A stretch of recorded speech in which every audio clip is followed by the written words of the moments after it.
Hi, welcome to the Russ and Vince Courtside Podcast. I'm your host, Vince. Before we go into the video, please hit that like and subscribe button down below if you enjoy our videos. Let's get right into it. What's good, everybody? Welcome to the Russ and Vince Courtside Podcast. I'm your host, Vince. That's the other host, Russ, here to talk all NBA playoffs long. How are we doing, my boy Russ? I'm feeling good, man. It's been a fun playoff so far because I'm like so many good teams, man. I don't know who's gonna win. Oh, no, absolutely. We've definitely been in for a treat this season. Definitely mostly on the west side. On the east side, like I've said in previous videos before, very predictable. The top four seeds all made it past their opponents in the first round. Not really much action going on. The most exciting thing that we got in the East so far, at least, was that Knicks and Pistons matchup. But obviously, the Knicks were able to prevail from that.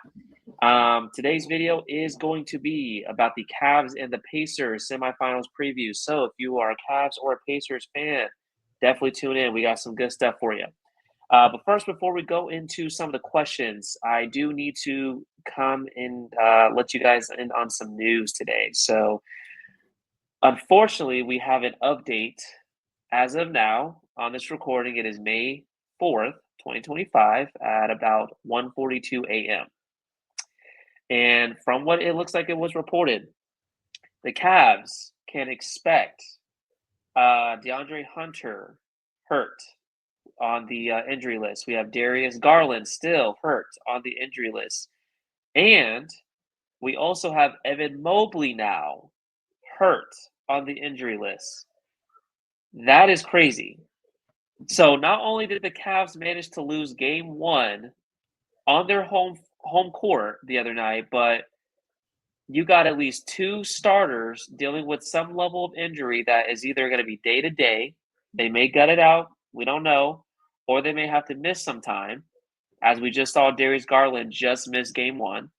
And you also have DeAndre Hunter, who is your 3-and-D big body small forward that you just picked up during the trade deadline in order to be able to put up against a good matchup for, say, the Celtics, the Knicks, but also even the Pacers, you would think. So you got three very important key players on the injury list right now, and that again is reported ESPN. So, first things first, man. I want to know your opinion on what you think about these injuries, how they're going to affect the series, and then we'll kind of go right into the first question.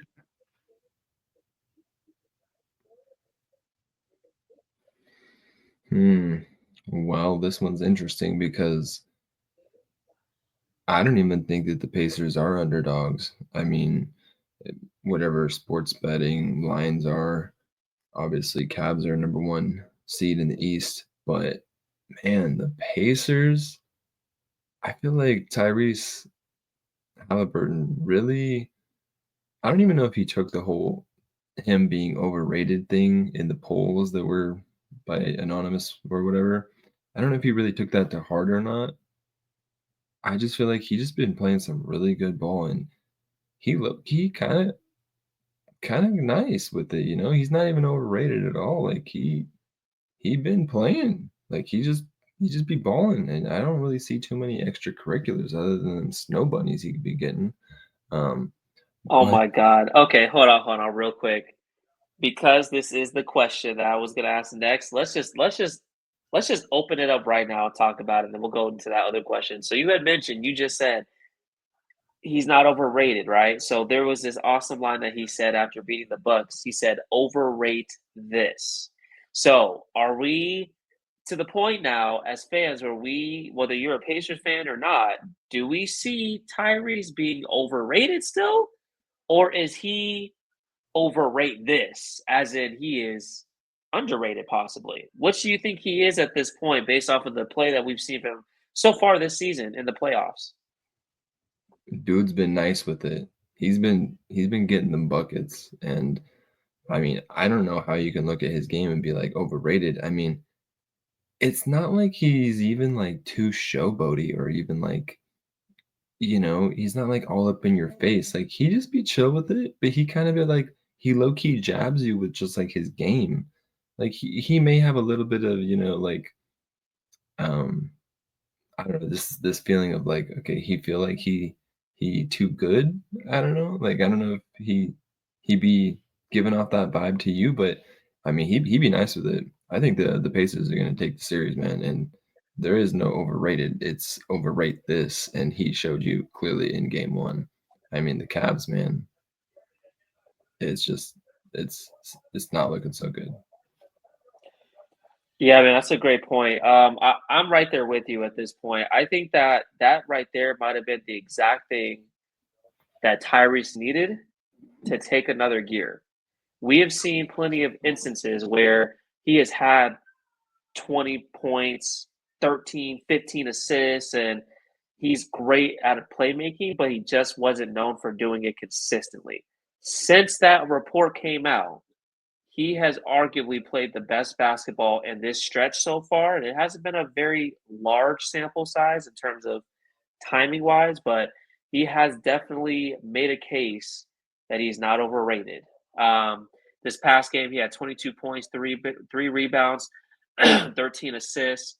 And the thing that most people don't realize, what makes, in my opinion, a really good point guard, something that I wish Luka Doncic would kind of figure out at some point as a Laker fan, is it's the assist to turnover ratio. The best point guards in this league don't just get great assists, but they take care of the ball very well. Arguably, one would say they would rather go without an assist if it means going with no turnovers, because turnovers can be killers, not just for yourself and your stats, but also the team. You're giving the other team momentum. You're giving the team potential fast break scoring opportunities as well. And those turnovers are, like I said, they're just killers. Tyrese has shown time and time again he's capable of getting double digit assists with very minimal turnover ratios, which is phenomenal. So at this point, I definitely think he's not overrated. Very clearly, I personally never really thought he was either. There's a reason why he got accepted into, Team USA this past summer. Although he didn't get an opportunity to really show what he can do, there's a lot of players that didn't get a chance to show what they can do. Jason Tatum, for example. Not to say that Tyrese and Jason Tatum are on the same level or the same type of players, because they're not. They're two different styles of players. But the point is if you're invited to be able to be a part of a great team that did make it to the gold medal and won it, I'd have to think that you're pretty darn good. And so I'm very curious to know who in the league would think that he's overrated for whatever reason. But I will definitely say in the postseason, he definitely has shown and showed out. Just moving back on to the initial question, though, can the underdog Pacers upset the number one Cavs after taking game one? Russ, you actually had made a really good point, my friend. I don't think that people really put respect on the Cavs or been a part of the Pacers as much as they deserve. This is a team that did still win 50 games this season, although it wasn't the prettiest. And because they are a small market team, not a lot of people watch them, not a lot of people cover them, but we do. And we are going to be honest. This is a team that, yes, they've had moments where you kind of are just like, what the heck are you guys doing? But a lot of teams have been that way, especially in the regular season. One thing that you can almost count on always with the Pacers is the Pacers are going to play with an outstanding pace. And there's not a lot of teams that can keep up with the pace of play that the Pacers are able to play with. Whew, that's a tongue biter right there, like a Peter Piper, peck, peck, peck, peck. Anyways, the Pacers, I just think that is not to be slept on. There's a reason why they won game one. For example, you could see any opportunity that Tyrese was able to get a matchup mismatch with Jared Allen, who has been great all season long, right? Arguably could have been an all-star this season as well. Every single opportunity Tyrese was able to get that matchup, he exploited it. Was able to get good drives to the bucket, was able to get good threes over the top, or basically dish the ball over to his open teammates like a Nimhart, who was exceptionally very well in this game, might I ask. I don't know what it is about Andrew, bro. It's crazy because Andrew in the regular season, he's averaging terrible 3-point percentages, but in the playoffs, he's well over like 50% from three. And just in that first game, game one, he went 5 for 6 from three and literally scored 23 points. So arguably, one could say when Andrew shows up, the Pacers show out. When Andrew doesn't, easily the Pacers can get dug out because that's just kind of how they are. They have a very well balanced team for the most part.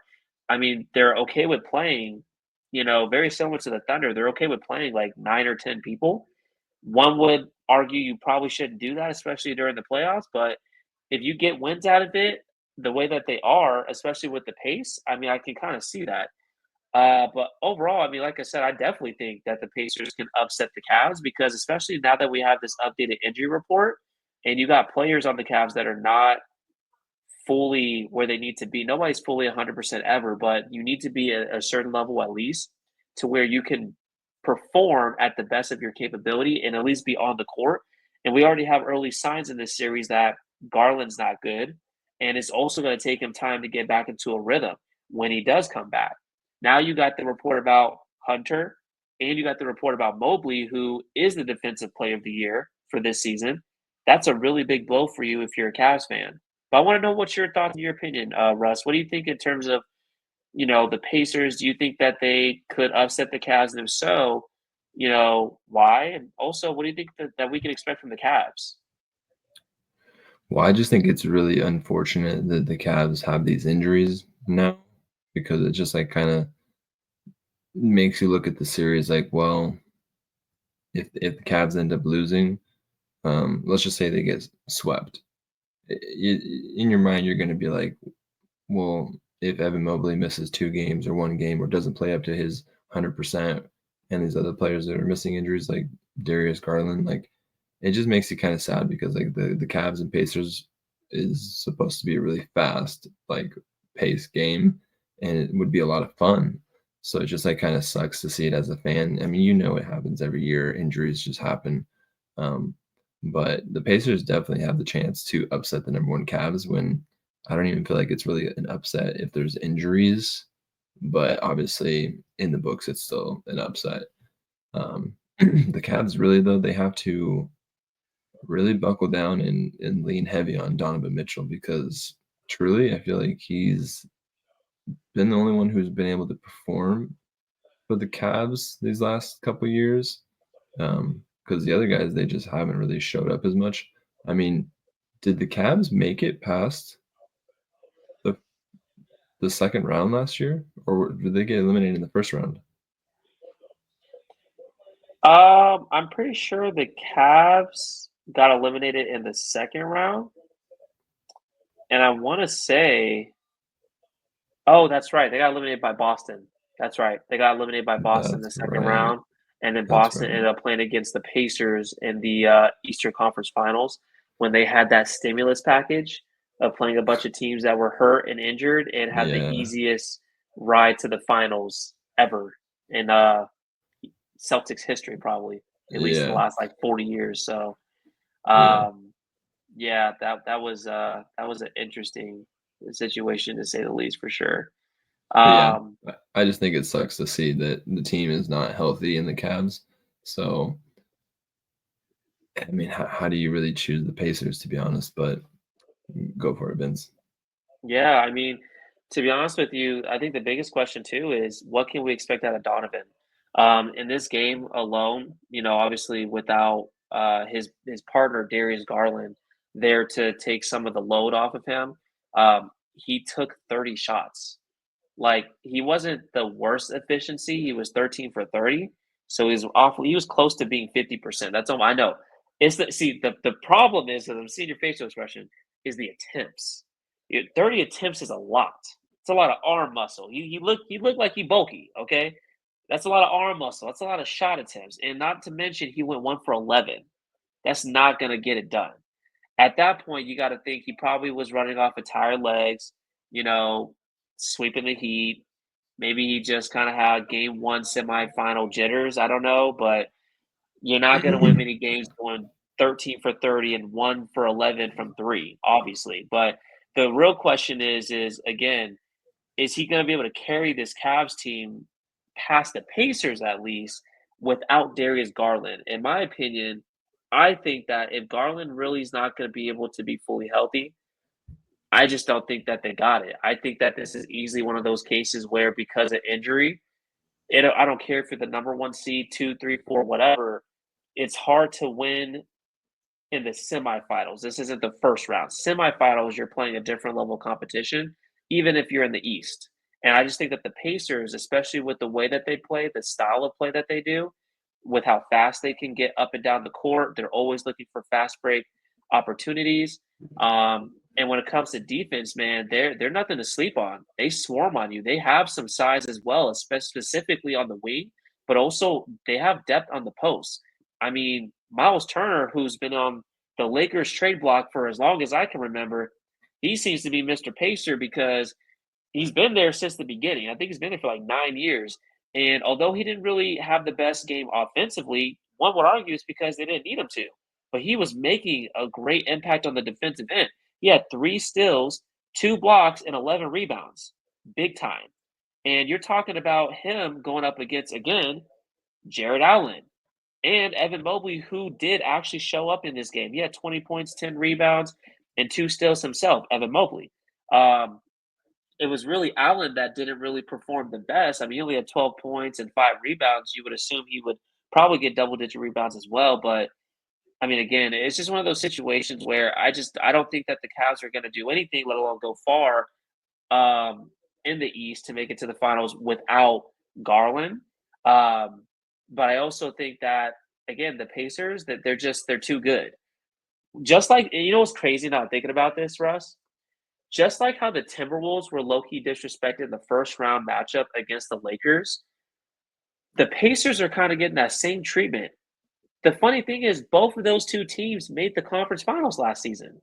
So it's almost like even with both the Wolves and the Pacers making the conference finals last season, I don't know what it is. People still just don't have any faith or belief in them. But when it comes to other players or other teams, they have way more respect for them than they probably should. I mean, what's your take on that? Because it kind of dumbfounds me that that is the case. Like the Wolves and the Pacers don't really get as much love or respect that they really should be getting, and it doesn't make sense to me. I mean, again, the Pacers, I don't know. I've been paying attention to them all season, and I always said that I wouldn't be surprised if they made it to the Eastern Conference Finals depending on matchups.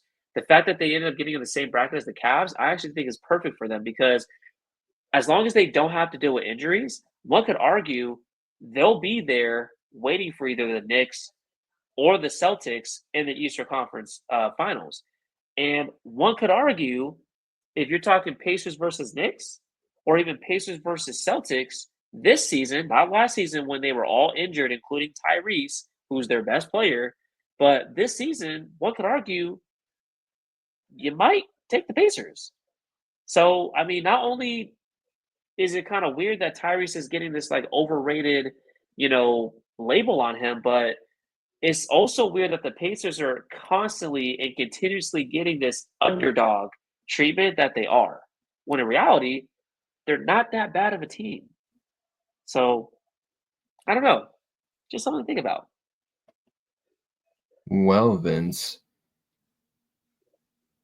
the one thing to look at here is who who is saying that they're overrated or that Tyrese is overrated? What platforms are saying it? Because it's not the real NBA fans. I don't feel Well, like so that initial overrated label was actually taken from a poll of the active players in the league right now. So like the active players took a poll. Who do you think is like most overrated? Who do you think is underrated? This, that, and the third. So the players were the ones that voted to say that Tyrese was overrated. That I think is the reason why he took it way more personal, which is a great thing for fans to see because now we're seeing the better version of Tyrese because of it. But that was the initial reason behind everything. It wasn't necessarily media saying anything. I'm sure there is media that is hating on him, just like that's just what media does, right? But this particular poll was the players voting that he was very overrated, which is very disrespectful. Um, but yeah, I mean, crazy, just crazy, you know. I But mean, the thing is okay, so they made it a poll. So the question was, who you think is the most overrated? I don't know if it's just a joke that the players are doing, to say he is, because obviously if it's a question, they're having to put down somebody, right? Well, what do people do when they feel like someone is coming to take their spot? You know, you're a guy at a job who's been there a while, and a new guy comes in.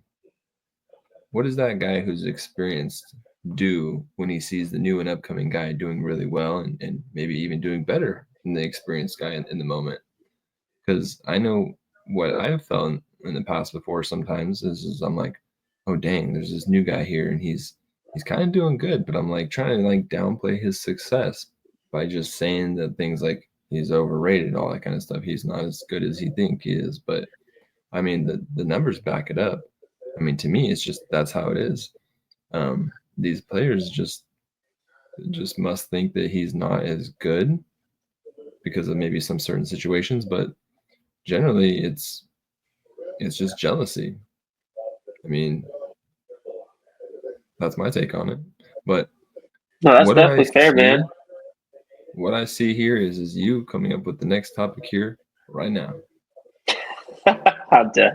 Well, I mean, in all honesty, I mean, now that we have this whole injury report thing, this one's going to be kind of tough because you almost got to wonder what kind of adjustments can the Cavs really make, considering key players like the ones that we just listed either may be out in game two or for sure not healthy to the point where they might be able to really make an impact. In terms of adjustments, I definitely think that what we're going to see, at least from the cap side, is I think they're going to try to change not making it the Donovan Mitchell show. Like, you're not going to win many games where a bulk, if not majority, of your shots are coming from one player. I don't care if you're Donovan. I don't care. I don't care who you are. Like, Donovan's a great player. He's a phenomenal player. I think the media is a little bit corny, and by media I mean like the ESPN outlets and stuff. When it comes to saying everybody is a superstar, like, what does superstar really mean? You know what I mean? Like, we can't have like 20 superstars in the league. There's lots of stars, great stars, good stars, decent stars, up and coming stars, but superstar, I mean, that's just a different level. Like, I could give you maybe like five superstars, 5 to 7, I would say. But the amount of superstars that they keep saying that is in the league, I don't know. But in terms of the Cavs, like I said, I think that the best thing that they could do is they just got to trust the others. This entire season, they've really trusted their bench players. They've trusted not really the best known players, unless you're a Cavs fan, obviously, like Miro. Obviously, you got Ty Jerome, who has had an amazing season so far this year. Okoro, who was a lottery pick that they picked up a few years ago. And then obviously like Dean Wade, Max Strus. I mean, you got players still on this roster that arguably can carry the load still. Offensively at least, but defensively, like I said, if you're losing Evan Mobley, and one could even argue Hunter. I mean, I know Hunter's not really known the best for defense, but he has his moments. He has his spurts where he's really doing his thing and he's impacting. And again, he's arguably your best wing defender. I mean, that's the whole reason why they traded Karis LeVert for him, was so that if you needed timely stops, you could throw extra size to some of the players that typically stay in the East that you got to face. But yeah, those are some adjustments I think the Cavs will make. As far as the Pacers, I just think, do what works, but don't just stick with that. Get a little creative. Obviously in this particular game one, you could see that there were at least 6 players that were in the double digit figures. So they at least had 10 points or above. I actually thought this was a very clean game. One thing I would like to see is I would like to see Pascal show up. He had like a subpar game. He had only 17 points. He was able to contribute 8 rebounds at least. But at the same time, you do hope to see a little bit more, because there's going to be times where Tyrese may not be as efficient. There's definitely going to be times where Nembhard is not as efficient. Nembhard had a hell of a game, barely missed anything. He went 7 for 10 from the field, from the court. So you definitely want to see Pascal show up a little bit more, be a little bit more aggressive, a little more assertive. And you definitely want to see the Pacers continue that defensive pressure that they've already established in this game one as well. With that being said, I'm going to go into the second to last question here, Russ. What do you think the Pacers will need to do to take real control in order to win this series? I think that the Pacers are just going to have to continue what they're doing now, which is just let the game come to them. It didn't seem like they let the moment get too bright for them. I mean, Miles Turner, he's a real big body, and he, like you said, I mean, he didn't play like an outstanding game, but one would say they didn't really need him to. Um, I mean, he played a great game, but it wasn't like something that like stood out to you. I just think that the Pacers need to continue to um, maybe force Donovan Mitchell the ball out of his hands.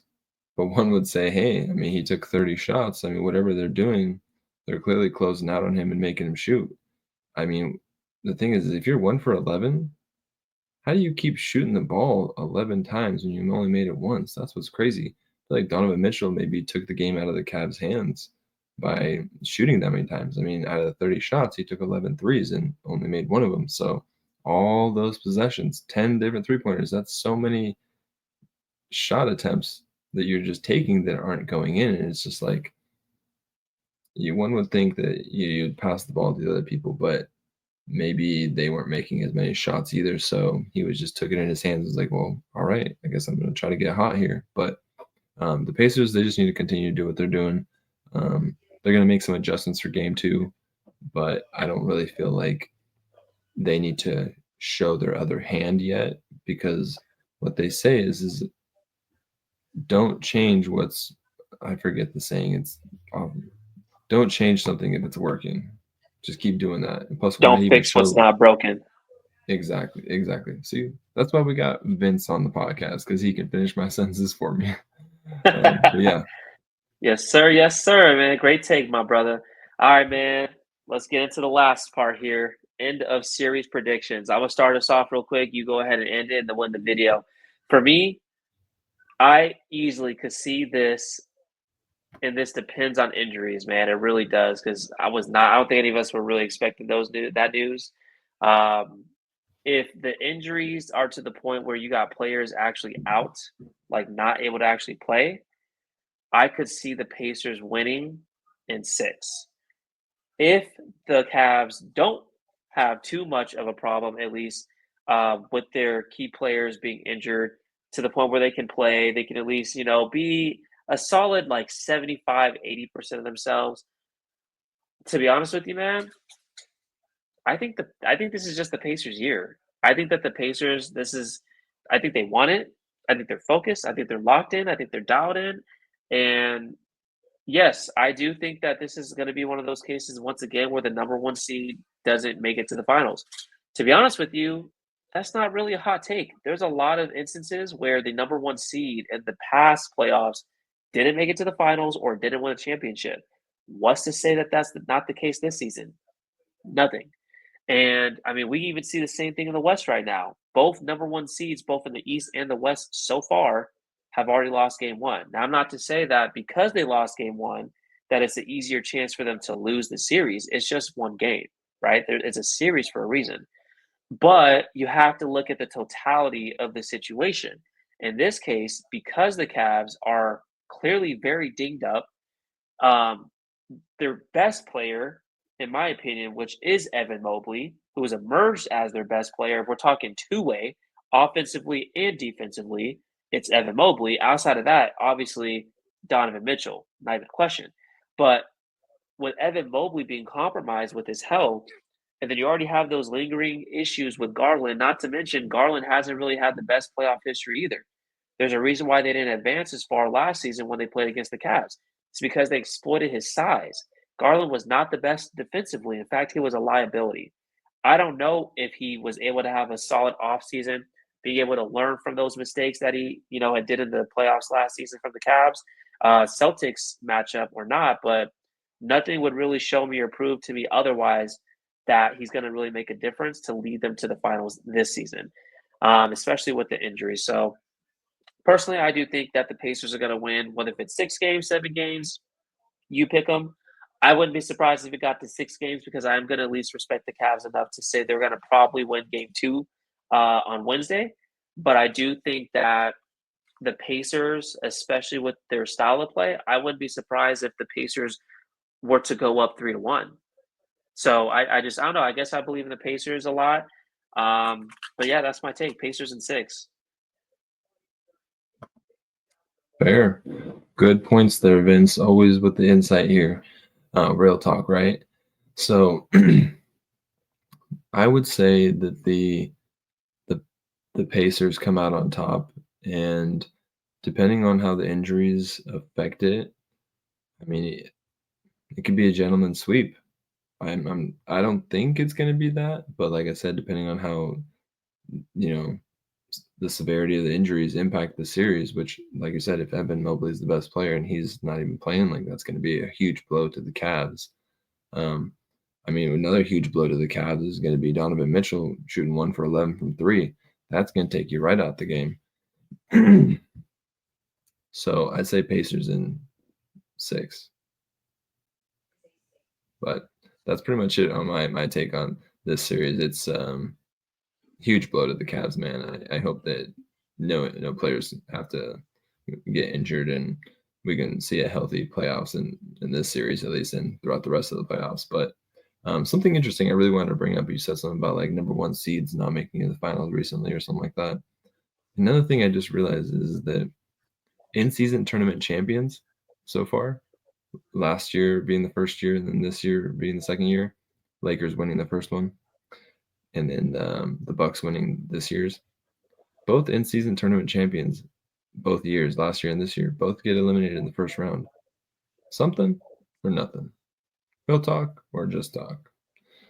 Just wanted to put that out there. Something to think about. But yeah, Pacers in 6. Love it, man. No, that's it's definitely an interesting thing to think about in the offseason. Do we really want to win those offseason or those in-season tournaments moving forward, Lakers? I don't know about that one. But yeah, man, I think it's pretty clear. We believe in the Pacers. I would be surprised if the Pacers didn't win this matchup, to be honest with you. But at the same time, hey, the Cavs, they've had an amazing regular season. And you hope that would carry into the postseason. But I agree with you, man. Injuries, it takes the fun out of these matchups because when you got to deal with injuries, when you're watching these teams play, you don't really fully get to know and get to see how good the matchup really can be, as well as who really was the better team. Like we often saw last season in the Eastern Conference playoff run, again, for the Celtics. They really just kind of got through everybody. Nobody even managed to get them to a game 6 because all their opponents were injured. So let's hope that's not the case for the Cavs. If the Cavs are healthy, like I said, I do expect a bounce back game in game 2. It's just I think it's too much Pacers. Outside of that, man, that's going to conclude the video. Once again, it's your boy Vince. It's your other boy Russ, here to talk all things NBA basketball playoffs 2025. If you guys enjoy the video, please hit a like down below. If you're not subscribed already, please hit that subscribe button and hit the notifications on so anytime videos get posted, videos will be posted as regular as they possibly can. And yeah, man, we appreciate your support.